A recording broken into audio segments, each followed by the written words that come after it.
Good morning. Welcome to Dave TV for the 2nd of August, 2013. How you doing, everybody? Hi. Like I ask, like I care. How you doing, everybody? I love people that do that. I say hi there, and they go, hi, how you doing? They don't really care how I'm doing, right? I'm doing fine. Oh, I got my foot, my big toe hurts. All right, so here's, this is the Washington. I'm going to give you a tour of my crib, okay?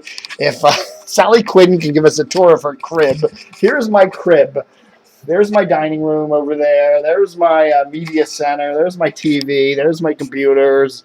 There's my massive DVD collection, at least some of it. There's my big stone coffee table. There's my Coke bottle filled with water. There's my den over there, which has the DCRDV archive. Around the corner there is my bedroom and bathroom, and there's my little library foyer, and there's my deck.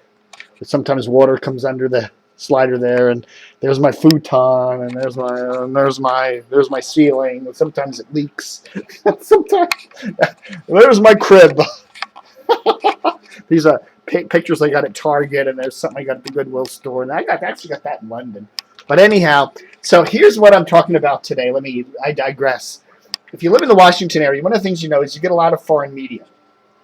This is Channel 30 WNVC out of Fairfax, Virginia, and they run a whole bunch of sub-channels. And one of the sub-channels they run is RT, which is Russian television. Okay, it's propaganda. It's government propaganda, basically. But we get it 24/7, on television. It's a Russian propaganda channel. We get some Chinese channels and a bunch of other things. But this, I watch RT once in a while just to see what stuff is on it. And it actually, it's all American accents, and it's somewhat marginally entertaining. Larry King even has a show on it and all that other stuff. So we get that. Oh dear, look. Oh, my cords are tied up. But anyhow, if we turn that off for a second, so I'm overloading here. You also, if you turn on 1390 AM, which used to be the old WEAM. Remember that when they were the top 40 WEAM? But anyhow, if you turn on 1390 AM, you also get Radio Russia. This again, propagandistic service. It's in English with American accents. Congress did reach a deal before July 1, but it was an election year, so that certainly has an impact. I wonder why. Reception ain't so great inside my building here. The graduate students and doctoral. But you get that, and of course, if you go down to 1190 on the DCAM dial, you get China radio. She struggled a bit off the tee and managing to card a 3 under par. Yesterday, she's yet to hit the course today. Park, of course, looking to become the first ever golfer woman. But of course, a casual listen to that, you think I'm listening to just an American radio station, a news talker. But it is China radio, and that is Radio Russia, coming from the the Russian Federation government and all that. Now, of course, the transmitter for the Chinese one, WCRW, there is out by Redskins Park. You can you look around Redskins Park, you see a tower. That's Chinese radio. That's maybe why the Redskins aren't winning. But anyhow, I digress. So you read the paper today. Oh, and another thing. You can't hear it now because WTOP's HD radio signals are off the air because they're doing tower work there at the American University Tower. But, or at least they're 103.5 signals. One of 103.5's sub-channels is Radio Russia. Okay? So WTOP is even running propaganda from the Soviet Union. And when you look at the Washington Post, you get that, what is it that, there's that insert supplement comes once a month with all that Russian stuff in it. So the Washington Post, WTOP, Channel 30 here in Washington, the company that owns WCRW out there near Leesburg or Ashburn, the company that owns 1390 in Arlington, they're all running Russian propaganda. Okay, they plug into the satellite and they run it.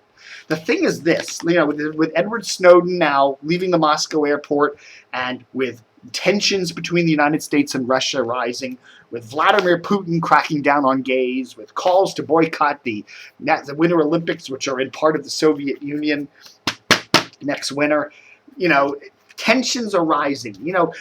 I don't think too many people today think of Russia as the enemy, as they used to back in the Cold War. We've kind of gotten over that, but things are getting a little bit queasy here, and we've got a number of American broadcasters that are just plugging in and running American English propaganda from Russia.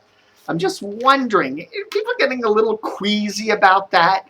what if things heat up with Russia and we really get into a nasty situation? Maybe this Snowden thing will escalate and things will get back to a really tense period. And now we've got American broadcasters, like even WTOP, that are airing state-sponsored stuff. Now, at the moment, WTOP is in a good position because their HD radio signals are down and they're not broadcasting Radio Russia. But, they could later this month, it could come back up. I'm just curious. We've got 3 or 4 or 5 broadcasters in the Washington market and the Washington Post running, that do actually get paid to run Russian propaganda.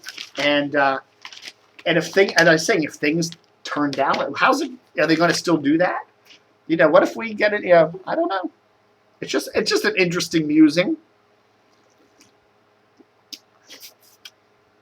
And I'm just curious, if you live in Russia, if you live in Moscow and you turn on the TV and radio, I guess you get American channels there. Can you get American radio and television in Moscow? I don't know. The Voice of America probably has some sort of service but Voice of America would be primarily in Russian, I would think, to the people of Russia. So I guess you could say, that RT is kind of like the Russian Voice of America. But anyhow, just kind of interesting to note that if you live in the Washington area, you get that. And RT is available, I noticed, on some satellite services and stuff like that. And it is an entertaining service. I do watch it, and they do have, it's if you're not paying attention, you just say, hey, it sounds very American to me. But you wonder where things are going with Russia and how that will impact some of these local D.C. area media organizations that do get some cash for plugging in to some of that Russian stuff. And, what would happen if WTOP, a little more publicity of that over there, that, hey, at the moment they're not running it because their HD radio signal is down, but they've been running radio, what is it called? Radio Russia. In English.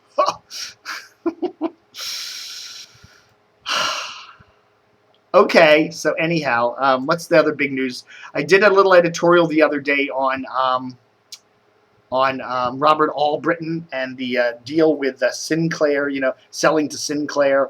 And I really did, how I thought that was really selling out a lot of the employees at WJLA, that a lot of them are going to get budget cut, pink slipped, and worse.